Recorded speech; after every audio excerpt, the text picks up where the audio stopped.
یہ ہے وہ جگہ جہاں عباس نے اپنے آپ کو نہر القمت تک پہنچایا۔ تم عباس کے بہت قریبی دوست تھے نا؟ میں نے اور عباس نے اپنی جوانی ایک ساتھ گزاری۔ صفین میں ہم دونوں ساتھ ساتھ لڑے، ایک ہی خیمے میں سوتے تھے اور آدھی آدھی رات تک گفتگو کیا کرتے تھے۔ عباس کی آرزو تھی کہ اتنا طاقتور ہو جائے کہ ذوالفقار علی کا وارث بن سکے۔ وہ مولا علی کی تنہائی کو پورے وجود کے ساتھ محسوس کرتا تھا۔ وہ اس مقام پر پہنچنا چاہتا تھا کہ جب مولا علی کے برابر میں کھڑا ہو جائے تو مولا علی کہیں اب مجھے لشکر کی ضرورت نہیں، عباس میرے لیے لشکر کے برابر ہے۔ ان دنوں ہم دونوں بچے تھے، کسی گنتی میں نہ تھے۔ عباس اس بات پر بہت ناراض تھا، بالآخر برداشت نہ کر سکا۔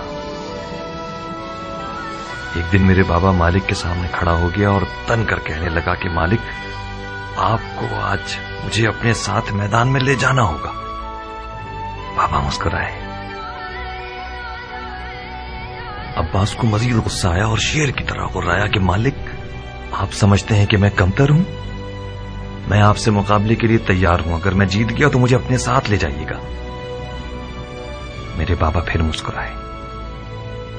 عباس چلایا کہ مالک، میں مذاق نہیں کر رہا کہ آپ مسکرائے جا رہے ہیں۔ میرے بابا نے اپنی ہنسی روکی اور جواب دیا، عباس میری جان، میں جانتا ہوں کہ تم بہت اچھا لڑتے ہو، مگر تم قمر بنی ہاشم ہو۔ تمہیں صفین کی سیاہ راتوں پر چمکنا ہوگا تاکہ وہ چاندنی راتیں بن جائیں۔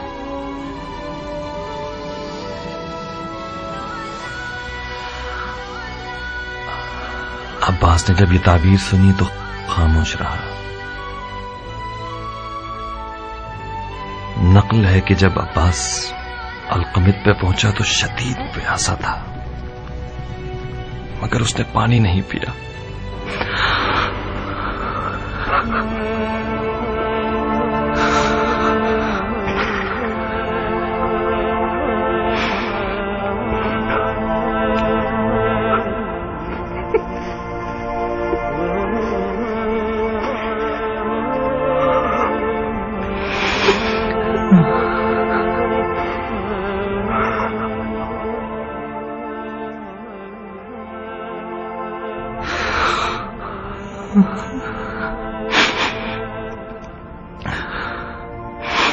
ایک رات عباس پسینے میں نہایا ہوا نیند سے گھبرا کے اٹھا، بار بار اپنے ہاتھوں کو اور مجھے دیکھتا تھا۔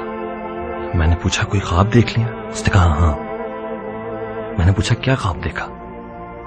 ٹوٹتی ہوئی سانسوں میں مجھے جواب دیا، ابراہیم، میں نے خواب میں دیکھا کہ میرے ہاتھ نہیں ہیں، میرے ہاتھ کھو گئے تھے۔ میں اپنے ہاتھوں کو ڈھونڈ رہا تھا کہ اچانک میں نے گدھ کے جیسا ایک پرندہ دیکھا جس کی چونچ میں میرے ہاتھ تھے۔ وہ میرے ہاتھوں کو کھانا چاہتا تھا۔ میں نے اسے پتھر سے مارنا چاہا، مگر مجھے خیال آیا کہ میرے پاس تو پتھر اٹھانے کے لیے ہاتھ نہیں۔ میں نے چلا کے کہا، او لاش خور، میرے ہاتھوں کو مت کھاؤ، وہ ہاتھ میرے ہیں۔ اچانک گدھ بولنے لگا، عباس، تم ان ہاتھوں کا کیا کرو گے جب تمہارے پاس اتنے پیارے پر ہیں؟ میں بھوکا ہوں، مجبور ہوں، میرے پر ٹوٹے ہوئے ہیں، تمہارے ہاتھ مجھے سیر کر دیں گے۔ تم اپنے ان خوبصورت پروں کے ساتھ پرواز کرو، جاؤ آسمان پہ اڑو۔